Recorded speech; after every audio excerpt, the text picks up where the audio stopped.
advised. If you have any questions or comments about today's program, you can give us a call at 716-878-5104.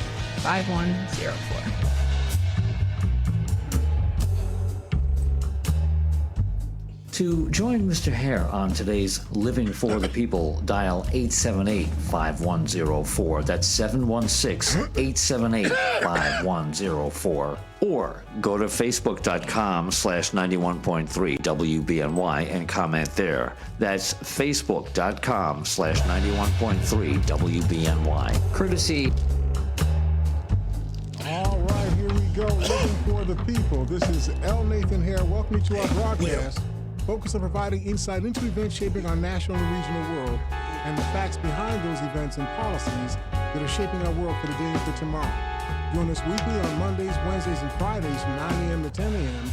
following Amy Goodman's Democracy Now! Program. And of course, you know our program is live, so you can call and you can join our discussion. We really hope that you will. Our number here again is 716-878-5104. That's 716-878-5104. Of course, we're here with our in-studio audience of one, Norm MacArthur. How you doing there, Norm? Uh-oh, Norm, you got to talk into the mic. It's a rule. No. Something's wrong with his headphones. Hold on. We broke the phone. No, we didn't break it. We just got to get it on. Okay, well, we can talk to Willie H., who you does a can talk live to streaming me. of the program. Welcome, Willie. Welcome, everybody, to Living for the People with L. Nathan Hare. So we're all going to pretend that Willie is hiding Norm MacArthur until he can get the equipment fixed. Yeah, hold on. He'll be with us in just a few seconds. So listen, today's program is our pre-Christmas program. And of course, I'm not going to talk about Christmas on today's program. I do want to talk about privilege. I want to talk about how our democratic processes that have been set up by custom, not by necessarily by law, but by custom, by rules that are agreed on by the various people that make up the apparatus of our government. They establish rules and customs to enable business to get done in an efficient way so that you don't have bottlenecks that prevent you from being able to get critical things done within the administration of the affairs of the country. But over the course of the past several years, we've elected people who are not really interested in government. We've elected people who are interested in using the opportunities to create bottlenecks in government, using those opportunities for them to actually prevent government from doing what government is supposed to do. For example, government is supposed to be about diversity. Why? Because the 14th Amendment says that everyone is a citizen of the United States, and every citizen of the United States is entitled to all of the privileges and opportunities and rights and so on that are attendant to a person being a citizen of the United States of America. So diversity initiatives were designed to make sure that people who had been excluded, who had been prevented from being able to exercise the privileges of citizenship in this country, that gets stopped, and that we ensure that everybody has the same opportunity, the same kind of citizenship. Everybody does. But of course, we have people in this country that we've elected to office who don't believe that rights should be rights for everybody. They believe that rights should be decided based on what a particular state wants to do.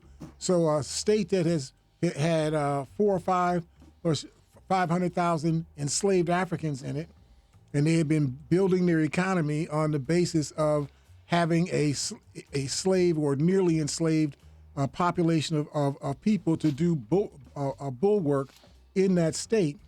If that state says, well, I'm not interested in everybody having the right to vote, especially those people that I've been enslaving, can't have them having the right to vote. So nope, not in my state. So you could be in New York State and have the right to vote.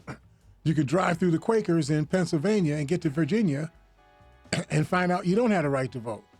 How can that possibly be that you can be a citizen of a country and things that are so fundamental as the right to vote, the right to free speech, the right to practice your religion, the right not to have people breaking into your house and stealing your stuff, the right to due process, and so on.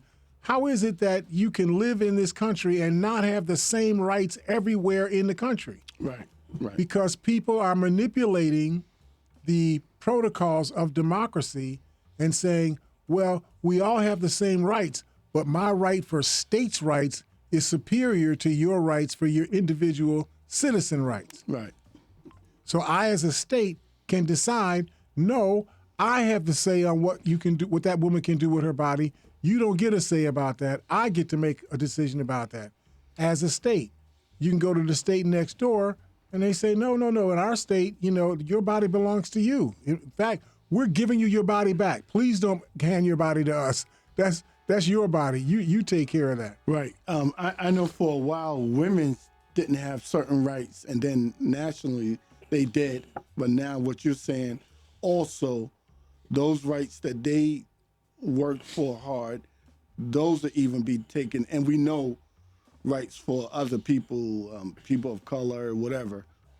We didn't have full rights, and then we got them, and now they're being manipulated. You know, it's so strange, Willie, in the state of Ohio, now you know that originally it were just 13 states, right? 13 colonies became 13 states. Right. Ohio was one of those states. Ohio had the right to vote for every person in Ohio who was 18 years of age and older. Whether you were black, Didn't brown, matter. green, yellow, orange, polka dot, Right.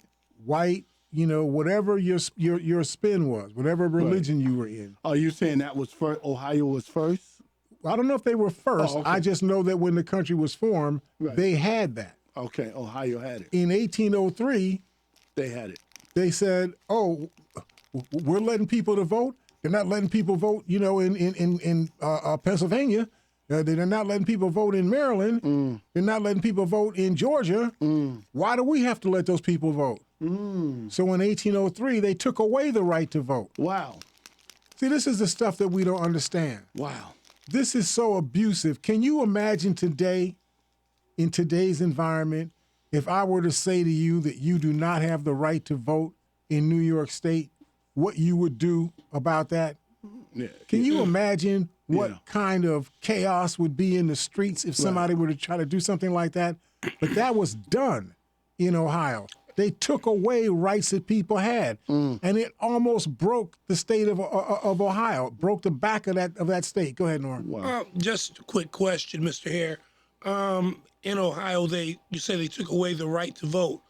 This is for whom? For blacks and women? Just for black people. Okay, now Women never had the right to vote. women didn't have it. Okay, Right. they didn't have it. They didn't come and see the women for another 117 years. Okay, They were thinking about women. Yeah. A lot of these guys were married to women. You probably didn't know that. A lot of these men, they were married to women. And a lot of these guys had kids. Wow. And some of their kids were women. Wow. So, they were thinking about it, from 1803 until 1920. They had been thinking about it. Yeah. Or 1919. But they finally came around. It took them a little while because some people are kind of dense. They're kind of slow. Right. So it took a little while for women to have a right to vote. Wow. Black people got the right to vote in 1865.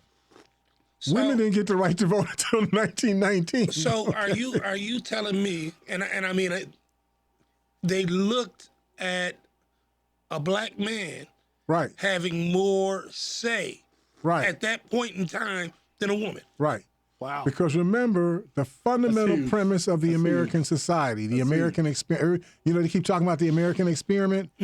Well, the fundamental premise of the European culture was that women belonged to the men. So even if you had democracy, it didn't mean democracy for everybody. Remember, it said all men are created equal Yeah. and are entitled. You have a right to life, liberty, and the pursuit of I happiness. didn't know that. I thought that meant mankind. No, they didn't mean that. No, Oh, if they wow. meant that, then women could have been voting in 1776. Wow. They clearly didn't mean it. 160 years went by before they allowed women to be able to vote. So they clearly did not mean that men involve women as well as men. Wow. Right? My point in bringing this up Wow. is that we are in an inflection point. They use this term, the inflection point. It means the point where they claim everybody are thinking through some crucible type of issues that could change the direction of the country. That may be true that we're at an inflection point, but it's not inflection that's going on. It's muscle that's going on. People are using muscle to find ways to exploit opportunities to create bottlenecks or to create power over other people and use that power in as abusive a way as they possibly can in order to get the country to move in the way that they want the country to move. So let me give you an example of that. In the Congress, you have two houses. You have the House of the Senate. You have the House of Representatives, right? The House of the Senate are the sort of royalty type people. They are the two senators from each state. So no matter how many citizens you have in your state gets two senators, right? So you're kind of the royal house below the governor. You're the royal house, in your state. The House of Representatives is a body that represents roughly 750,000 people per jurisdiction. So if you don't have any more than 750,000 people, you only get one congressperson. Like Alaska, they get one congressperson. Did you all know, by the way, that Alaska has fewer people in the state than Erie County? Did not know that. Alaska has a nerve to call itself a state, and it has 200,000 less people than live in Erie County. Wow. That's kind deep. of that's deep. As big as the state is. I mean, I understand they're a big state, but they have the power of representation with 680 or so thousand people that you have in a state that has 20 million people. Yeah. They have the same power. Something's a little bit wrong with that, but that's another issue. We'll talk about that another day. My core point in talking about this is that people have muscled their way up, and it primarily happened. And Willie, you and I talked about this before. We need to blame Barack Obama. It's his fault, because when Barack Obama got nominated to be the president of the United States by the Democratic Party, it set in motion a fear response among certain people in America who said, "Oh my goodness, do you see what's happening? We were not paying attention, and while we were drinking beers and smoking stogies and catching fish, and sitting in our hunting lodge and whatnot, while we were doing all of that stuff, they were out there uniting and organizing, and now they got a president nominee." It was the world was coming to an end. Then the world did come to an end because the nominee got elected. Yeah. So that's the reason for the resurrection. There you go. That's the reason for there you that. Go. That was there Obama. Obama that created was it. that. That's Barack Obama. Yeah, so he created anytime you all start whining about the Tea Party and the MAGA people, I want you to start to say to yourself, that doggone Barack Obama, that's what diversity did to us, right? Right, but that really wasn't his fault. But that's the reason why those people stood up and willing. That's what raised the hair on the necks, the back of the necks of these Tea Party people. Do something. They went crazy, and they organized. And the proof that they were not just a experimental, group of people, or some extremist group of people, that they're closer to the middle than you think they are, is that within a span of a couple of months, they went from not existing at all to existing in every single state in the country. Absolutely. Mr. Hare, we established the precedent right here. There you go. There you go. So See? from this point and forward. So once you set that in motion, it's hard to take something out of motion once you set it in motion. Just like it's hard to make something stop once it loses all of its energy that takes it into motion. It's hard to get it to start again. Mr. Hare, what do you think about Hakeem Jeffries? As him as the Speaker of the House is again the same issue, right? The issue for these people that became the Tea Party people and the MAGA people is, I told you all, this country's becoming majority minority. I told you that. Right. In fact, I didn't just tell you that. Their extremist people told you that. Elijah Muhammad told you that. Malcolm X told you that, right? Yep. Martin Luther King told you that. Yep. All these black and brown and red and yellow people told you that this is becoming a majority minority country. And if that's the case, there's two strands of reaction to that. One strand of that is, well, if they become the majority, they'll become president and governors and senators Right. and congress people, and they're going to be ruling over us. Right. We can't have that. Absolutely. How can we have these dark-skinned people ruling over us Absolutely. when this was our country, even Right. though it was stolen from red people? But that's okay. That's another issue. We don't want to talk about that. But even though we stole the country, we were the ones who did the stealing.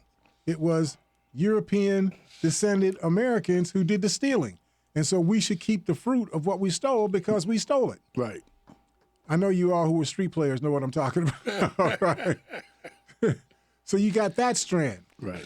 The other strand, which may even be the most corrosive strand because it may be the one that frightens people the most. The other strand is that that same group of people believe that if these minority people gain power in this country, they will use that power to do to white people what white people, not all white people, but what some white people have done to the majority of black and brown and red and yellow people. Right. That's what their real fear is. Right. The fear of retribution. Right. What did Donald Trump tell you just a few weeks ago? He said, "I am your retribution." What he meant was these people are likely to use their power now to get revenge against you for all of the horrible things that they have done to black and brown and yellow and et cetera, red people and so on. That these people are going to use their access to power to punish us, to get revenge against us, right? Because they think that we think like they think. Right. The reality is, I can't speak for, yellow people and red people and brown people. I can speak for a large cut of black people as a black person and as one who has been an advocate, for 60 years. But from my frame of reference, black people are the people, if I was going to trust democracy to somebody to ensure that if I come back 50 years from now, it'll still look the same, I would give democracy to black people. Yeah. Because black people you never hear black people talking about, I want to free, Alabama and Georgia and half of Arkansas and make those black states. You never hear that. Yeah. You never hear black people talking about, I want to change democracy and turn it into, Panama or turn it into Cuba or something. You hear black people talking like that. They don't talk like that because black people want the American democracy. Yeah. Right. They learn American democracy and they say, cool, I like this. Right. I just want to be able to be a part of it. Right. My only issue is you keep denying me the ability to be a part of something that I am all in for. I want American democracy, to succeed. Right. Because that's beneficial to me. You keep creating blocks for me to progress. That's what you're doing. The people who are most loyal to American democracy in this country, in my view, are black Americans. Most loyal to democracy. If you have to entrust democracy to somebody, entrust them to be the custodians until you come back. I guarantee you when you come back, democracy will look just like it looked before you left. Right? They don't want real democracy. They just want a form of it, and then they rule over it. It's almost like the politicians will set up govern the laws and rules as long as we don't have to be. Right. And I don't mean that there are no black people who are extremists. There are people I'm better Israel. I'm this and that. We got a lot of that stuff going on. Yeah. But if you add all of those extremists up amongst the black community, they may not add up to more than 5,000 or 10,000 people out of 50 million people. Right. Black people don't think like that. Black people want democracy. They just want democracy to also apply to them. Right. Okay. Go ahead, Norm. Well, the way I look at it, Mr. Hare, I still think that, the top 1% of people in America, they want absolute power. So I think I don't think it's their determination of worrying about retribution from us if we gain any type of power. I think they just want to hold on to their own power. That's it. And the way that they represent things, also that's it. Black people in general, and the people that could rise to power, we're not looking for revenge. We're looking to be stepped up, and we're looking to be in a position where we can change some things Black and people do just better. want you to get out of the way. Yeah, We're not let us do what we're we not need to looking do. for you to go grab black people and say, "Oh, you get to be the council person this day. You get to be governor this day." They don't. That's not what black people want. Black people just want you to get out of the way, right? So when it comes time to vote, don't stop people from voting. Right. They Don't want close up polling places. they want the process. Right? Don't close up the drop boxes and whatnot. You know, let people actually exercise democracy. Yeah. Whatever democracy says, black people will do. Let's go we with put it. up with Jimmy Griffin for 16 years. Right? I mean, and this 40% of Buffalo is black. Yeah. And we put up with Jimmy Griffin for 16 years. Tell us about Jimmy Griffin, because I don't know a lot about him. Jimmy Griffin was mayor, you know, from that I knew. Right. And so this would have been like 76 or 77. He was mayor became for a mayor, long time, right? though. And you know, over the course of his administration, he turned City Hall into Ireland, right? Because he was Irish, right? So, well, don't get mad, because when Mayor Sedita was mayor for 8 or 12 years before then, Mayor Sedita turned City Hall into Italy, you know. And when Kowalski was mayor, he turned City Hall into Poland. Okay. That's just how people do things, you know, right? Okay. Black people didn't have an issue with that. They just said that, you know, if we ever get a chance at the wheel, we're going to turn City Hall into us too. Let me ask a question real quick. What about in Detroit when Kwame Kilpatrick was, you know, when he was running things there? Let me ask you, were there changes similar to dictate how he was and the way he Kwame did Kilpatrick did the same thing that Mayor Brown did in Buffalo. Okay. When Mayor Brown became the mayor of the city, fewer than 11% of the people that work for the city of Buffalo were black and brown people. Today, it's probably closer to 30, 35%. But this is but that's what they do. So that was progress. So this is what I'm saying. But okay, that's I mean, it's not like he handed the entire city over to black people. Yeah. He just did diversity. Right. I understand. But Mr. Hare, I guess I'm not as eloquent as you in the way. I was kind of like trying to put it in a jokingly way with him. But go ahead. Let me. But you're right on point. I worked. I did video for Mayor Brown, and no, he's a good mayor. But I did see like what he did. He did bring more blacks in. He tried to remove the racists, because I saw that too, where there was some racist people that they knew about, and they moved them in different departments. So, and he also they hit him. They didn't fire him. No, they didn't. He didn't fire him. No, he didn't Right. fire him. He didn't. And then he also brought some of his cronies from the Queens, where he came from, and they He got only brought established. one or two people from Queens. Stop saying that. You see what I'm saying? downstate. This is hate. This is hatred. That's not hatred. This is hatred. I saw because it. Byron Brown wasn't born in Buffalo. Yeah. He was born in New York. They just make up stories about Byron Brown. No, but he Name did. two people from Queens. Okay, maybe two. You might be right. But I did see him bring some downstate people, and they doing good in Buffalo right now. But, you know, I don't have a problem with that. And I don't have a problem with that either. My issue, like when they talk about affirmative action in construction, and the construction people say, we can't find that many black people, you know, that are welders and, you know, bring their TIG people, welders and so on. So we're going to hire people from Italy who don't know how to weld at all. And we'll teach them how to weld. We're not going to teach you, right? Right. My issue has always been, if you can't find black people in Buffalo that can do what it is that you have opportunity to get done, go to Detroit, go to Cleveland, Right. No, go to New York. There are not lots of places in the United States that have black people that are not working. They're not gonna- that know no, how to they know how to lay brick. You know, they know how to lay tar. They're not going to work that hard. They're going to get a black person to wave the right, to do the little flag things, right? Right. That's what they are. And it might be one or two of them. I don't know if you remember my elder and older brother, Rafi Green. But Rafi, he was living in Philadelphia for a while. He came back to Buffalo. We had some health issues in the family. And he needed to get a job.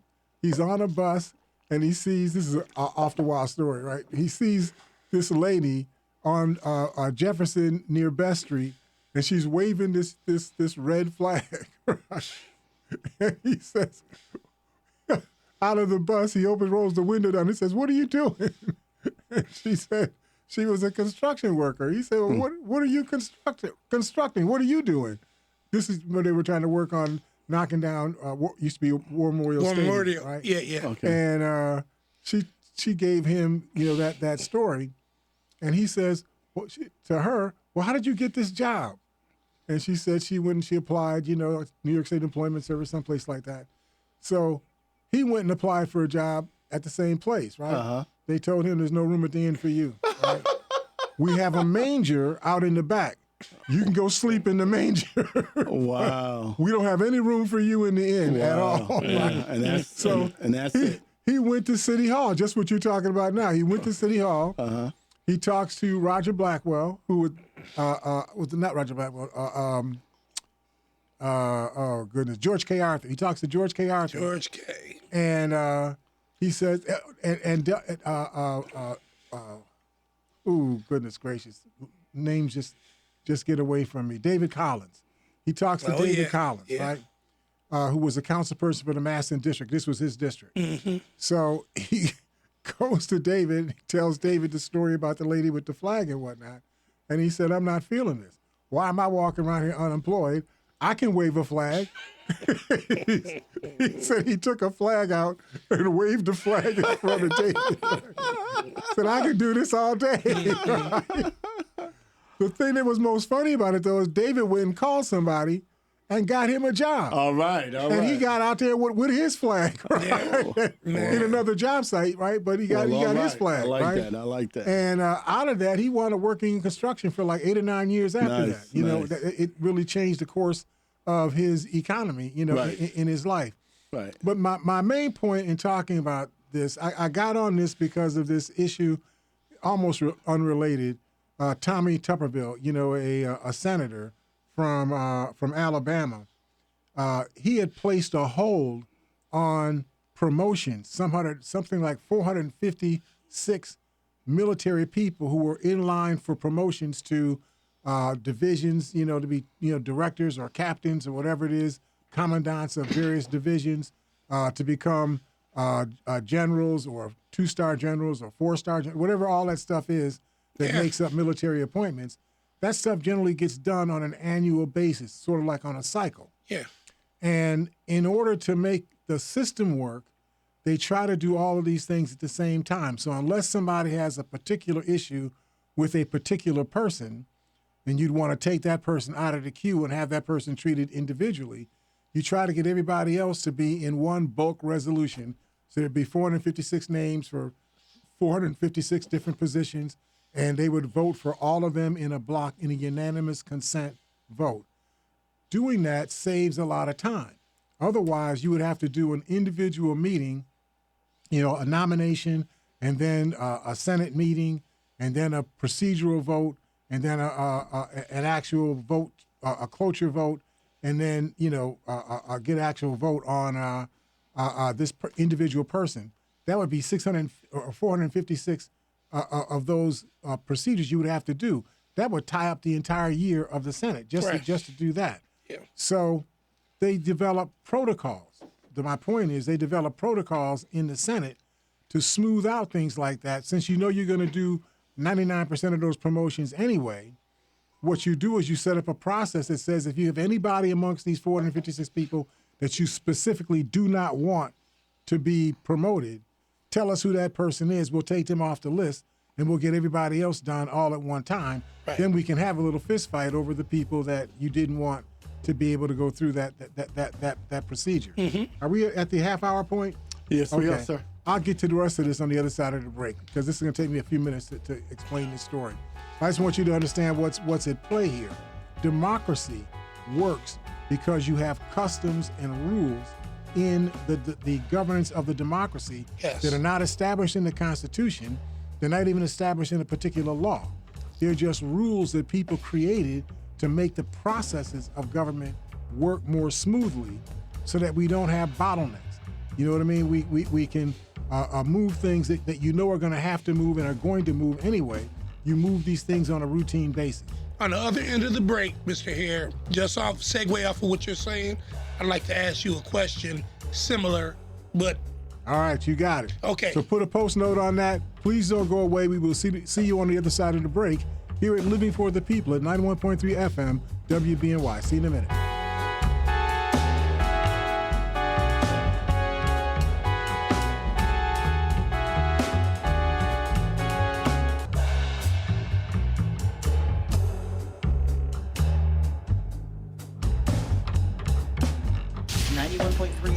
WBNY is proud to present Democracy Now! With Amy Goodman. Welcome to Democracy Now! Award-winning investigative journalism. Is the NRA imploding? Providing relevant analysis that makes you think. Secret State Department documents, including evidence of U.S. war crimes. Fact-finding reports you will not hear elsewhere. Democracy Now! Airs Monday through Friday, 8 a.m. on 91.3 FM, WBNY, Buffalo.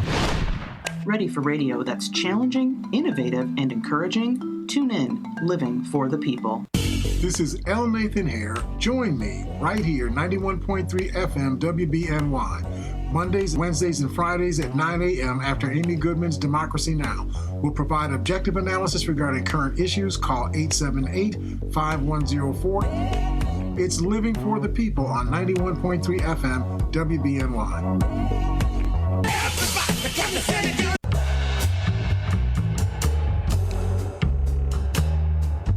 All right, welcome back to Living for the People. This is L. Nathan here, your host. We're here with Norm McCarter, who's our in-studio audience of one. Welcome, Norm, who is now connected to our equipment now. Thank you, Mr. Hare. Appreciate you. And we're here with Willie H., who does the live streaming of the program. Welcome, Willie. Welcome, everybody, to Living for the People. So I was trying to tell you about this situation. This Senator Tommy Tuberville, whose only experience in government was he was a football coach.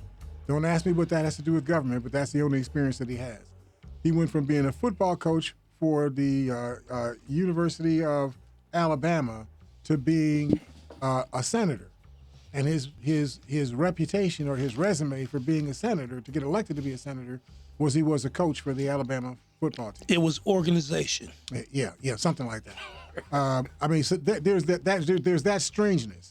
And then to proceed from that strange base, he decides that he doesn't like a rule that the military adopted, the Department of Defense adopted, because of the change in the Roe versus Wade law or decision. Remember, the Dobbs decision essentially overturned the Roe versus Wade decision. Mm-hmm. The Dobbs decision says that a woman doesn't have a right, a intrinsic right to control her own body.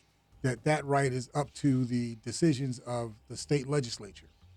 They can decide whether or not you could be pregnant, right? Or if you could end your pregnancy. Mm-hmm. They got a woman who went to the emergency room in her hospital in her area 4 times in a 2-week period with sepsis.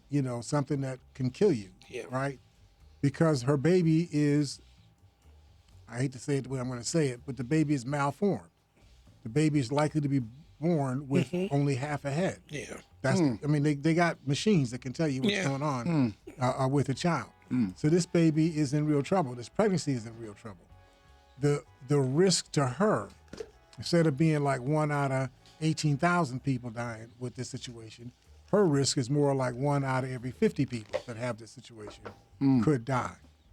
If your husband told you that to carry this baby to term, you have a 50-to-1 chance that you could die, when most people have a 451,000 chance to live against 1 chance to die. Mm-hmm. If you told that to somebody's husband, do you think that husband would let you bring that baby to term? You think that husband would allow that to occur? Mm-mm. He wouldn't put his wife in that situation. He wants his wife. But in Texas, that is exactly what they have done. This woman had to leave the state. She had to go something like 1,200 miles someplace to be able to find somebody who would give her, essentially health care for her. Mm. And the Republicans are still talking about they want to punish this lady. They want to invent retroactive laws to punish this lady. Maybe she ought to do a couple years in jail, and then maybe she'll have a. Now the lady's already got 2 kids. Mm-hmm. You're going to put her in jail so that she wouldn't have a mother for the 2 kids that she has. That's crazy. Right? And she wasn't trying to not have kids in the future. It was just a bad pregnancy. Right. That was not going to work out well. So if she could deliver, have this pregnancy ended and save her whatever the equipment is that women have, the uterus and so on, that you use to have a baby, if she could get that done, she would be able to get pregnant in the future and have another child, which is what she was trying to get done in the first place. Right. That's how she got pregnant in the first place, because she wanted to have another child.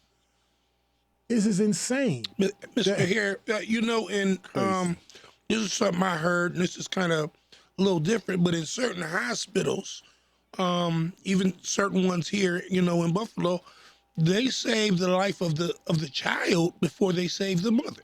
That's true. If it's a situation where one of them is in harm's way and you got to make a choice. But you got to know that, just so you understand this situation, it is generally the mother who says to the hospital, if you can save my baby, the mother is the one that save makes the my decision. baby. Yeah. Most women would make the choice to compromise their own health, their own life, in order to save the life of their baby. Right. So that's why you see that decision being made. In a lot of cases, but just like you say, what if that baby is a baby that's malformed, or a situation coming from? My belief is that most women, even if they have a child that they know is going to be stillborn or is going to be born with some significant abnormality, most women would still make the decision to have their child, to let their child live. My point is that should be that woman's decision. It should be her decision. That should not be the General Assembly of the state of Texas. How did they get to make that decision?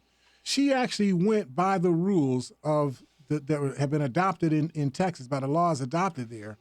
She went to her doctor and said, well, what's my situation? Doctor told her, this is where you at. This is going to be tough for you. If I were you, I would not put you in the situation you're going to be in if you continue this pregnancy. So she goes to whoever it is in the health department in her state and says, this is my situation.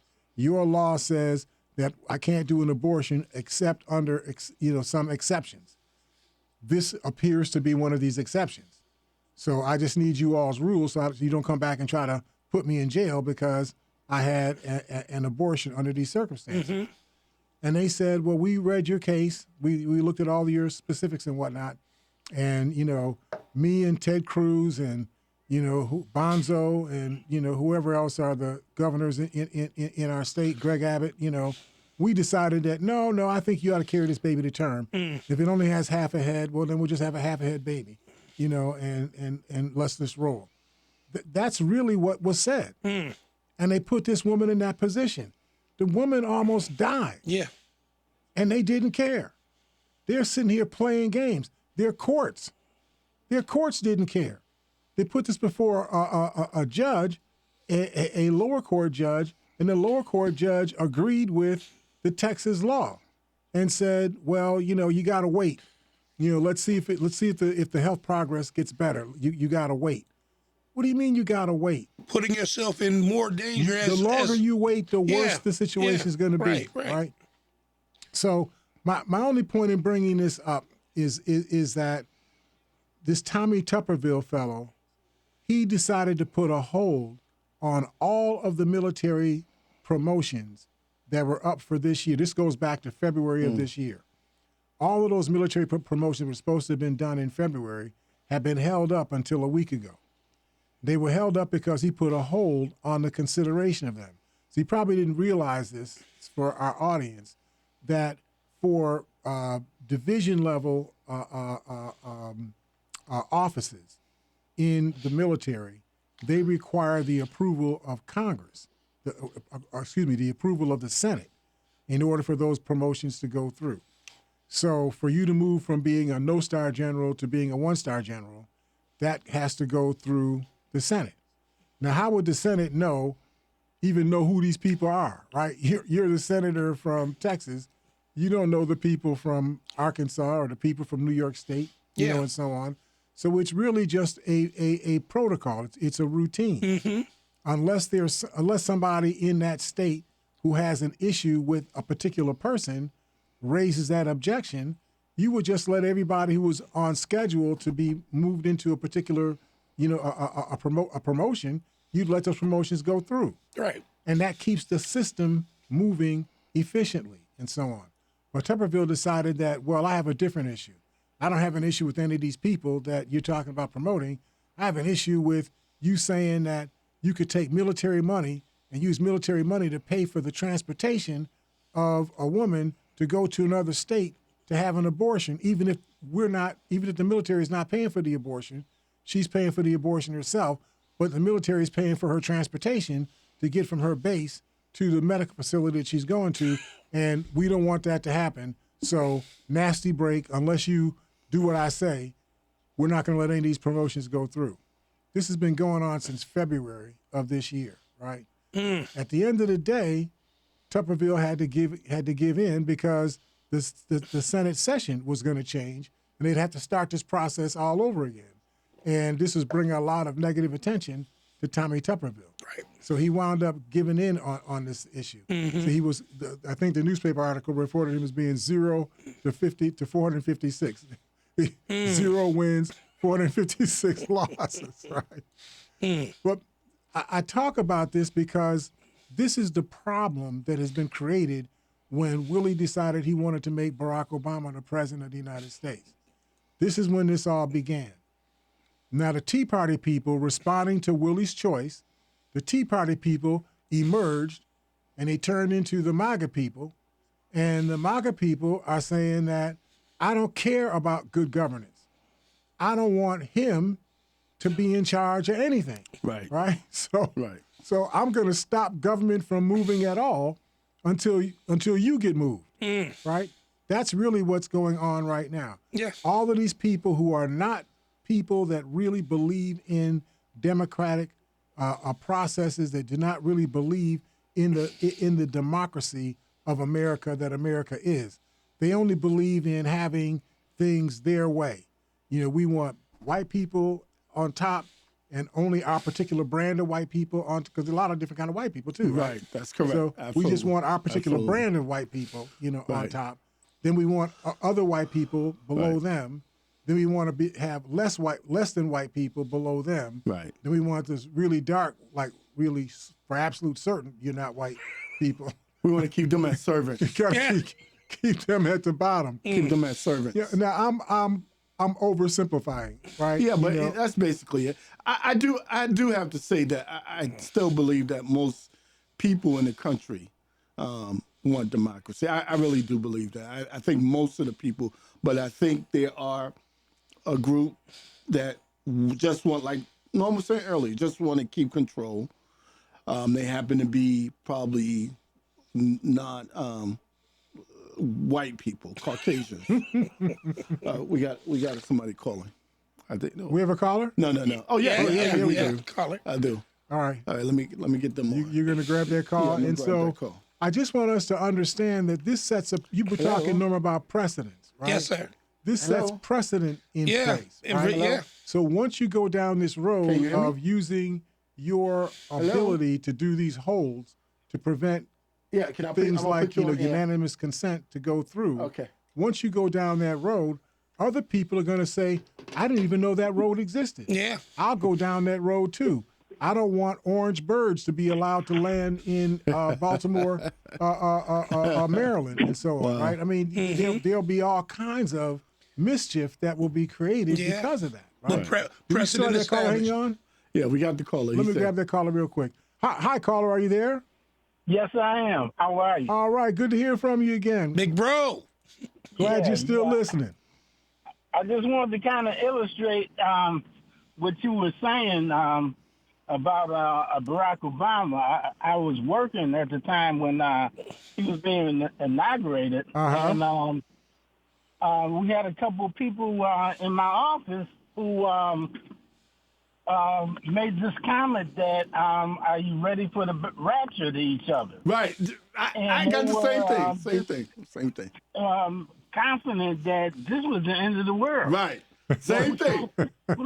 Same thing.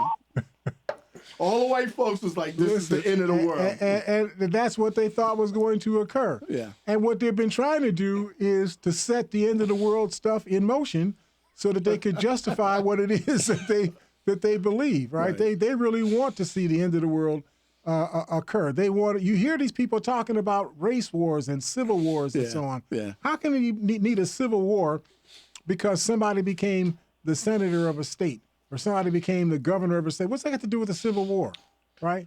but they say that stuff and they keep saying it until it becomes acceptable in the public to say these things. Right. Once you say these things and they become acceptable, then they begin to program your mind. Right? So now in your mind, it becomes normal to think in terms of, well, you know, we keep going down this road. There's going to be a civil war. Who's going to be on my side? Whose side am I supposed to be on? What do I need to do to get into a position I can defend myself, you know, if this thing, you know, goes south and so on. And that's the posture that they've got the country in right now. Right. You got lots of people. And then you got people like Trump that say, "Oh, I can work that."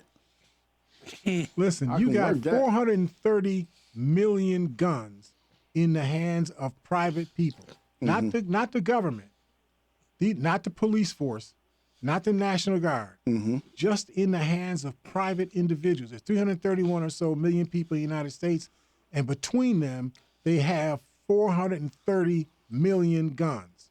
Wow. That's what's going on. Now, the closest country is, I think, it's either South Africa or it's Switzerland, one of the two.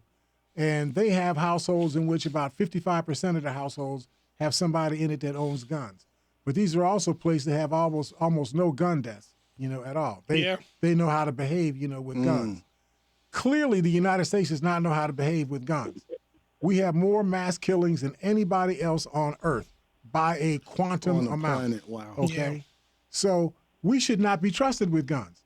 If experience is the basis, is the teacher of what you should be doing in the future, the experience teaches us that we should not allow Americans to be having all of these guns. I think America trained us to be violent. I think that's what America did. We lose our caller? I didn't mean to overtalk. No. Caller, you still there? Yeah, I'm still here. Okay, yeah, I can run on for a bit, right? So, but go ahead and finish your thought. No, just to your other point is that not only are they trying to take away the rights of the mother, but these doctors, they're trying to send these doctors to jail if they do perform abortions. How can that even be? How can it be that you as a woman would have to be afraid that your doctor would go to prison for providing you with health care? Unbelievable. How is that possible, right? But this is what's being attacked and being normalized in the United States. There are 2 states in this country that do that right now. They do it right now. Wow. They would sentence the doctor. In fact, one of the states would sentence the cab driver. I'm not making this up. I'm not making this up. The cab driver that picked you up and brought you to the hospital so you could have the abortion.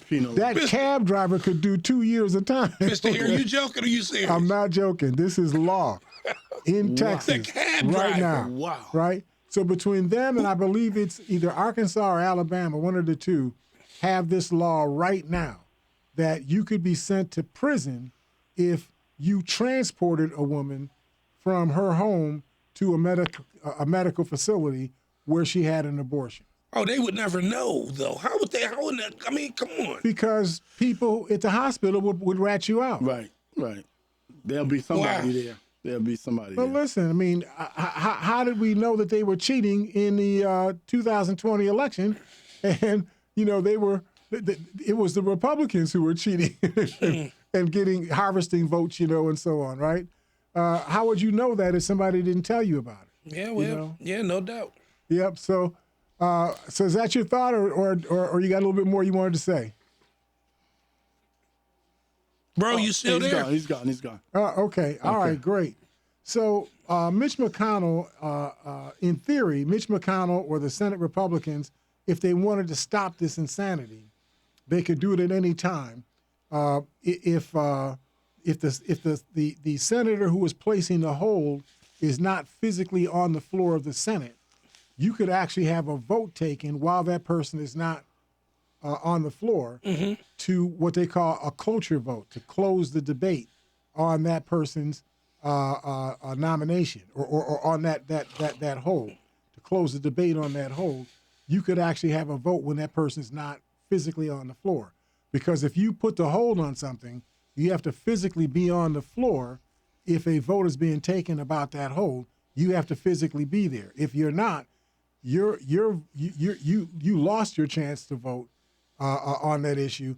Other people could then vote as a majority. A simple majority could vote to end the debate, and then have a vote on putting these nominations through.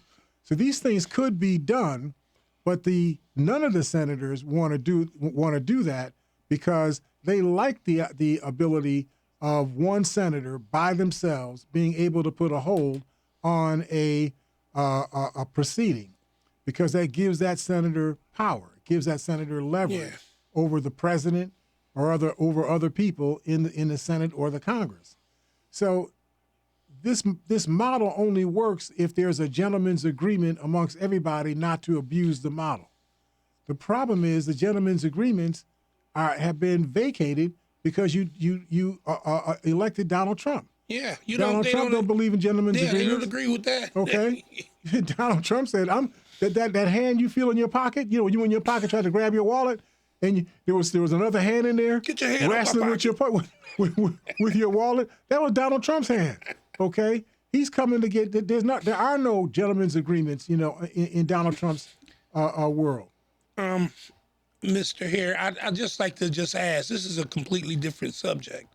I'm just kind of wondering. I know that the debt ceiling is coming up on the 19th of next month. Right, the 17th of is next it the month. 17th right. of next month? Right. They are in the process of vacationing. I'm talking about the Senate and the House. Right. So how do they expect to get anything done?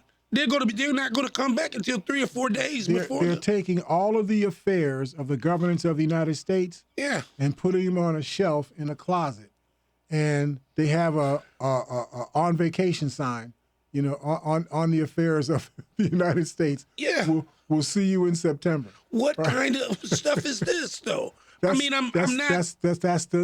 That's what's happened. Remember when they allowed the American people elected so many Republicans in the 2016 congressional elections. It was a presidential year. Yeah. They elected so many Republicans in that election that the Republicans gained a majority in the House of Representatives. Exactly, yeah. The Republicans, this is when Paul Ryan was the Speaker of the House. Yeah. The Republicans then immediately voted to reduce the number of days that Congress people work. So instead of them having to work 5 days a week, four weeks out of a month, every month of the year, they only had to work a couple days, in a week. It only had to work like roughly 3 or so weeks out of the 4 in a month. Hold up, they get the same pay? And same pay. No, I'm sorry, I said it wrong. Oh, okay. They get more pay. Yeah. Criminals. The more you learn, the more. This is what happens when you hire criminals. Criminals commit crime, and that's what you see being done. Where do you see the media talking about this today? They never talk about that. These people reduce their work, their actual work time by about 40%. Unbelievable. Right? They're gone more time than they're not gone, and they got a raise. They got 2 or 3 raises since that time. Wow. But they got more money to do less work. And the media doesn't talk about this is going on right now. Yeah. This is not something that just happened in the past. This is what's going on right now. But nothing's being done about it. So we need to talk about that. Just so you understand how the abuse that goes on here about this putting holds on stuff. Kentucky's Senator Rand Powell, who has no business being elected at anything, he has put a blanket hold on more than 60 ambassadors and other key State Department officials because he doesn't like the foreign policy of the United States. So he's put a hold on all of these ambassadors. So now you got all of these acting ambassadors who do not have full authority, right? So the business of all of the countries that don't have a official ambassador, that business is not being done efficiently. Mr. Hare, as I was watching the news and seeing, we are at a record low in Congress of passing votes. Right. I mean, I've This never has seen been the worst Congress for passing. I think there's 27 bills in total Yeah, that have been passed, and half of those bills were renaming something. Something that used to be called one thing is now being called something else. So here's my question: will they? And I can't understand how. But how will they be able to come back, reconvene, and get these bills passed, or the different things that we, especially, I guess our top priority would be the debt ceiling. But Well, they're working on a deal right now on the January 17th shutdown. As I understand it, Chuck Schumer and Mitch McConnell have met. Their teams have met. They're just working through. The big issue is that the Republicans are holding the budget of the United States hostage to whether or not they could get what they want on what they call border enforcement. Now, think about that from a policy perspective. And coming from the Republican side. Right. So border enforcement means punishing people as a way to deter them from trying to cross the border illegally into the United States, even though bunches of the people that are going to be affected by the policy are going to be people who cross the border legally. Yeah. They're going to get thrown out of the country too. Yeah. So that's one side of the issue. The other side of the issue is that the United States is committed, or at least is supposedly committed, to being a country in which people who are fleeing one country due to political or criminal oppression, that those people can escape from those countries to the United States and apply for asylum in the United States. There is actually a law that requires the United States to provide asylum to anybody seeking asylum who makes it to the border of the United States. Right. But in reality, the Republicans are saying, I don't care what the law says. Exactly. I'm promoting laws that contradict that law. Yeah. And it's my view is gonna go forward, not your view. So instead of coming up with ways to reduce the number of people that need asylum in the first place, the Republicans come up with ways to punish the people that are seeking asylum. Yeah. So that's why Trump goes criminals coming in our country, because of people fleeing asylum. Right. That's why he called them criminals. Right. See, they're criminals because you can't cross the border illegally. That makes you committing a crime. Gotcha. So, but what about the people who cross the border legally? 80% of the people that are in this country who are not citizens cross the border at a legal port of entry. They cross the border legally. Why are you punishing those people? Gotcha. They didn't commit a crime. Right. But from the Republicans' point of view, here's what Donald Trump told you. He said that the people who are crossing these borders, whether they're illegal or not illegal, they're vermin, and they're what is the word he used? They're poisoning the blood of American people. They're creating like a corruption of the blood of American people. Okay. Now, since we all don't have the same blood, let's be clear about this. Our blood may work. You give my blood to me, and I give you my blood, and the blood will work. But my blood is still African blood, and your blood is still whatever blood your blood came from, right? Donald Trump is saying that these immigrants are poisoning the blood of Americans. Yeah. Well, whose blood are we talking about? Which Americans are? I mean, you follow what I'm saying? Oh, yeah. It's almost like, when I was growing up, they had something called the 164th rule. I know y'all don't know about that, right? The 164th rule said that if you have 1/64th of your blood came from an African person, you are a Negro. Yeah. Yes. That was the law of the United States. That was immigration law of the United States. I don't want to go down the immigration thing. That take much more time. Go ahead. You got until the end of this music. Okay, all right. Well, Mr. Hare, real quick, how can they go against what's in the Constitution and not give these I won't say illegal aliens, because all of them aren't, but how not allow them to come into the country, make them illegal aliens, and I mean they're violating a constitutional law. But that's the thing. See, asylum seeking or protection is not in the Constitution. It's a law that you had the constitutional authority to pass the law, but the Constitution itself does not mention asylum seekers. The issue, though, is that the United States signed an agreement. This happened after World War II.